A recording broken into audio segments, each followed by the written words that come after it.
just finally getting allergies in Texas for the first time.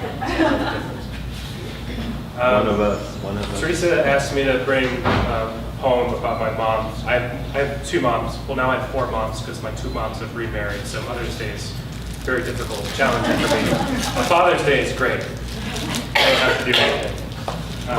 But I brought two poems, one of which makes me think of my parents all the time. When we were growing up, everything we made was handmade. Our Halloween costumes, our birthday party decorations, painted. We cut everything out of the fabrics and things like that. My parents went an extra mile. One thing I was thinking about is how our parents shaped our sense of love. And this is a poem about the future of my life. It's called Valentine's Day 2034.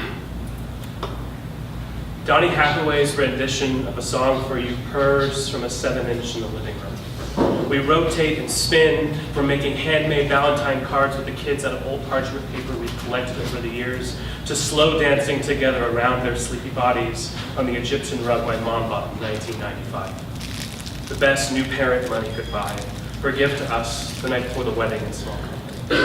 There's glitter everywhere, which is nothing new. You insisted our children be crafty, engrossing them in making everything by hand in a world where on any given day they can easily go to a water park in a virtual world. A pink plastic bin of bark, leaves, stones, seashells, leather, clay, and all sorts of hand-me-down knickknacks hides under the bunk bed in their room for such evenings like this one. While I was off being a fireworks show for them, you were gifting them mugs filled with hot lemon balm tea and deft hands. Never, ever, forever, never do I thank you enough for these things. You love like a lioness, glitter in your mane, glue caked on your paw, claws on my shoulder when we sway but never sharp. I'm crooning an off-tune falsetto onto your eardrum just soft enough to be a balmy breeze in the Sahara. I love you in a place where there is no space or time, on our Egyptian rug with frosted flakes, milk, and bargain wine stains all over our space from different times. You've always been so beautiful at 8:31 p.m.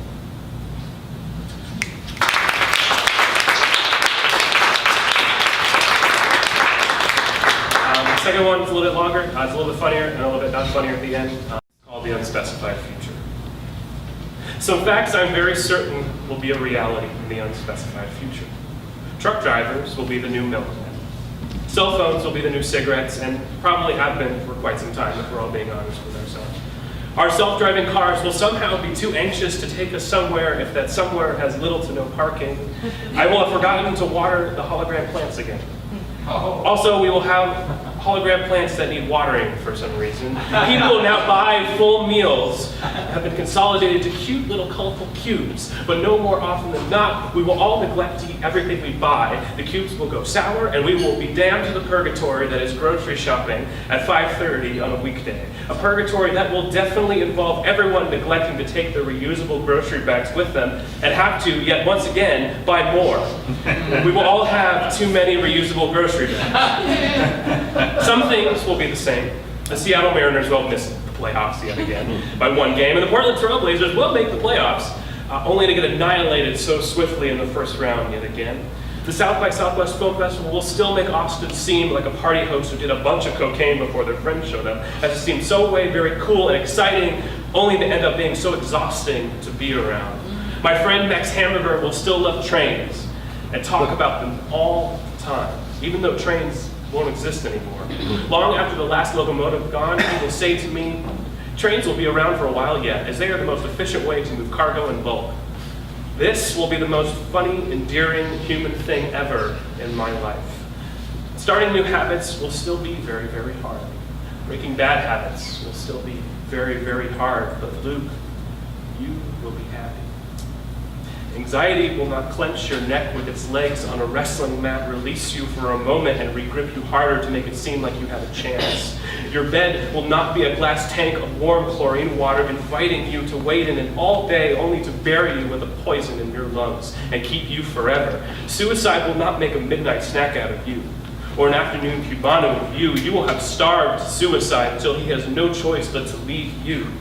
I will have stopped wasting years searching on Google for the most unique and interesting and never before said synonym for the word love, and I will just have found a way to tell you that I love you. And I don't know why that is so hard for me, Luke. I don't know why it is so hard. I don't know why I made our lives out to be a game of Stratego in a psychiatrist's office. I didn't need to see your side of the board, see where the pieces were placed, or to think you should be placed in the same way as mine. If they weren't, you were lesser because you aren't. You are not lesser. You do not need to impress me. I don't know why I made you believe those things, why you were made to believe the hardest parts are easy to get through because the heart seems so easy for me because they aren't. Children are vicious to each other. Children who think they are fathers are a terrible, awful thing, and I am so sorry it's taken me all this time to know that I am not that, but that I'm your brother. You are not my shadow, but the light that washes the shadows of my life away. I would have died for you to be as happy as you are now. But I am so very glad that it never came to that. Mom and I will have talked about you today. On a cloudy day 3 months before your birthday, I will tell her that I will call you to tell you that this time you are in is temporary, but this time is also revolving. It will pass, come back again. We are always forgetting and reminding and re-forgetting and re-reminding ourselves of the path. We never really arrive anywhere. Anywhere is lonely anyway. Just remember the image of a 3-year-old you, so determined to pull a redwood wagon with my 4 years older than you body plopped impishly in it as a moment that was then, and in the moment that is now. Let's be Greek pillars of our own design, admirers and supporters of each other's craftsmanship. Let's be leaves of lamb's ear stopping each other's bleeding so softly. Let's forever be that quiet duet from Pippin in the family room practicing for Mom's wedding in the summer before we ran off to live the rest of our lives away from each other. The only thing we will worry about now is who will pick up the check on the slide for the other of a weekly talk in the last tea house in Texas.